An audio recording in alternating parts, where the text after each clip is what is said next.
Friend எல்லாருக்கும் வணக்கம். நான் வந்து உங்கள் சித்ராதி பேசுறது பெங்களூர்லேருந்து. ஏமா ஈரோடில் ஒரு பொண்ணு பண்ணது, ஈரோடில் ஒரு பொண்ணு வந்து 5 மாதம் குழந்தைய வந்து கொண்டுருக்காங்கன்னு சொல்லிட்டு கேஸ் போட்டிருக்காங்க. அவங்க வீட்டுக்கார கேஸ் போடுறது. அதுக்கு வந்து நம்ம என்ன சொல்லலாம்னு இல்லை மேடம். நான் ஒன்று சொல்லிக்கிறேன். அவளை கேட்குற ஒரு ஆம்பளையும் ஒரு பொண்ணு ஆசைப்பட்டாலும் ஏதோ தப்பு பண்ணிட்டாங்கன்ட்டு அச்சு மிரட்டி போயிடலாம். ஏண்டி நீங்கள் எல்லாம் ஒரு பொம்பளை ஆகிட்டு 5 மாதம் குழந்தைக்கு ஒருத்திய பொம்பளையா லவ் பண்ணிக்கிட்டு என்னாடி நீங்களா?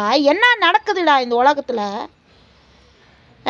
பொம்பளை லவ் பண்ணுறீங்க, ஆம்பளை லவ் பண்ணுறீங்க. என்ன மெண்டலா நீங்களா?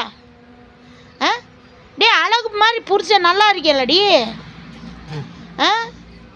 அது பச்சை குழந்தைடி, ஆம்பளை பிள்ளைடி. அவன் குழந்தை இல்லைன்னு என்ன பாடுபடுத்தியா? நீ எல்லாம் ஒரு பொட்டச்சிக்கோசரம் போய் ஒரு குழந்தைய வேற நீயே கொண்டிருக்க. பால் குடிக்கும்போது உன்னையெல்லாம் செருப்பால் அடிக்கிறதுக்கு இல்லை, எப்படி அடிக்கணும் தெரியுமா?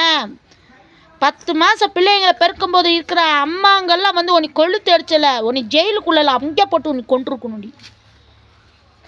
அவள் ஒரு பொம்பளை வயசு பிள்ளைன்னு இருக்கா பாரு, குடும்பத்தில் கும்மலை அடிக்கிறா பாரு, அவளை கொண்டு போட்டிருக்கணும். அவளை இன்னொருத்தர் நான் கட்டிட்டு பிள்ளை போகிறதுக்குன்னா ஒரு கல்யாணம் பண்ண பொம்பளையை பிடிச்சிட்டு நான் உன்னை காதலிக்கிறேன். ஏன்னா காதல் உங்களுக்கு கத்திரிக்காடி. அண்ணா டே நீங்கள்லாம் என்ன உலகம்னு தெரியலடி அம்மா.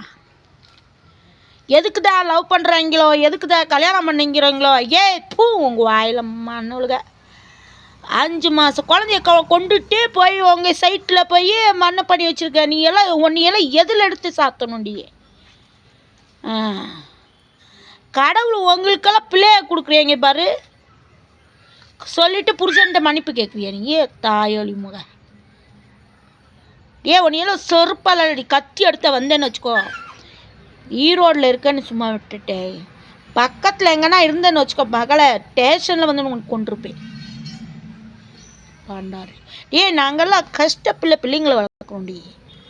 கல்யாணம் ஆயிடுச்சு, பிள்ளையாயிடுச்சு. என்னடி இப்போல்லாம் காதல் கத்திரிக்காய் ஏவண்டி கண்டுபிடிச்சியா? அதெல்லாம் ஒரு டைமுக்கு தாண்டி காதல் கல்யாணம். ஒரு ஆம்பளை ஒரு பொம்பளை காதலிக்கிறதுன்னு நியாயம் பண்ணிட்டு உலகத்தில் என்னென்ன பண்ணி சாவடிக்கிறீங்க. நீ ஒரு பொம்பளைக்கோசரம் பொம்பளை ஆகிட்டு ஒரு குழந்தைய பச்சை பிள்ளைய போய் கொலை பண்ணியிருக்கேன் பாருங்கள் ஃப்ரெண்ட். இந்த மாதிரி பொம்பளைங்களால என்ன பண்ணலாம்? எனக்கு கமெண்ட் பண்ணுங்கள், நான் சொல்கிறேன். அவளை என்ன பண்ணி சாவடிக்கலான்னு கேளுங்க. அவன் புருஷன் அவளை கொழுத்து எடுத்து கொல்லாமல் போயிட்டான். கொண்டிருந்தானா நல்லா இருக்கும்.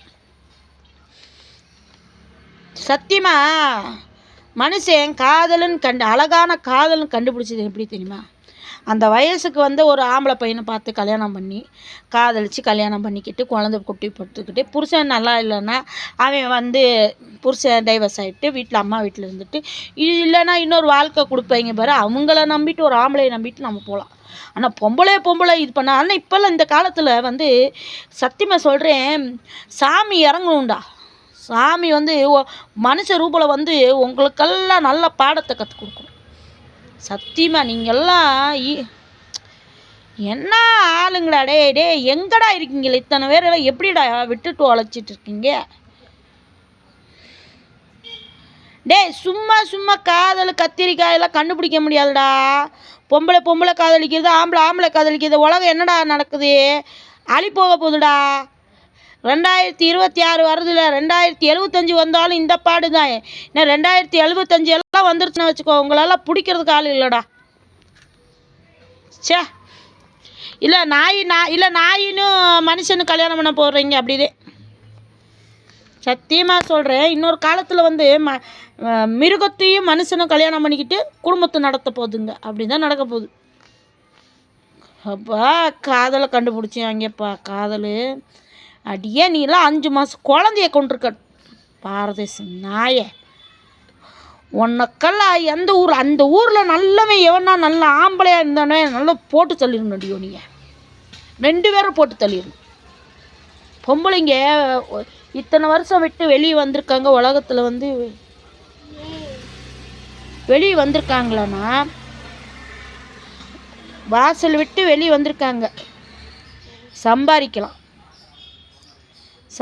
நம்ம கால மேலே நம்ம நிற்கணும், நம்ம உழைக்கணும். இதுக்கு தான் பொம்பளைங்க வந்து இப்போ வெளியே வந்திருக்காங்க. அதுக்கோசரம் வெளியே விட்டுட்டாங்கன்னா ஆட்டமாக ஆடணும், நாங்கள் காதலிக்கணும், கல்யாணம் பண்ணிக்கணும். உங்கள் அம்மாவில் வாயில் வந்துட போதுடி. நீங்களாம் பொம்பளைங்களை உங்களால் பெற்று போட்டிருக்கேங்க பாரு.